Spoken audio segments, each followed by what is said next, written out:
labis, may ilang tao na hindi naliligtas?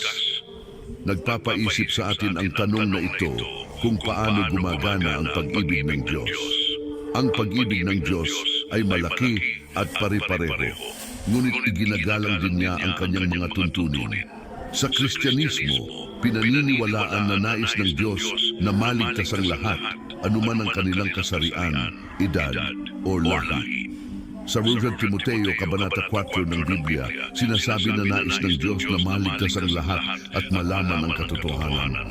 Ngunit ano ang masasabi natin tungkol sa mga tila malayo sa kaligtasan? Ngayon, tatalakayin ko ang 7 grupo na maaaring mahirapan sa paghahanap ng kaligtasan. Mahalagang magbayad ng pansin.